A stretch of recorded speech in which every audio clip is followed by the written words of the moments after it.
Hey guys, it's time. Let's put these cattle panels up. Hey, first I'm going to grab 4 5-foot T-posts. I already had them lying around. I have a whole bunch of them for these. And then I got a hammer. I have a T-post driver somewhere. I can't find it, so I'm going to use a hammer. And then we got some cable ties. So what I am doing with the T-posts is I'm going to be going 18 inches in this bed. Then there's 2 feet in the pathway, and then I'm going to go 1 foot into here. So it will be about 4.5 feet apart. And I like that because we're a little bit taller in our family, and that makes them over about 7 feet tall. I'm going to measure that for sure to let you guys know. So I'm going to go drive these posts in. Okay, so I'm hammering these in. One suggestion I would suggest, because I made a mistake on the other one, is when you're putting these down in a raised bed, put them down a little bit further. You have this ledge right here.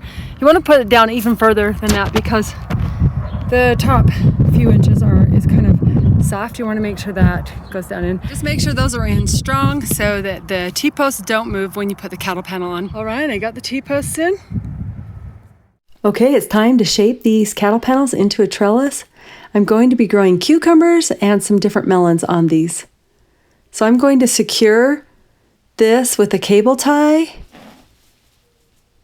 tighten it to the T-post,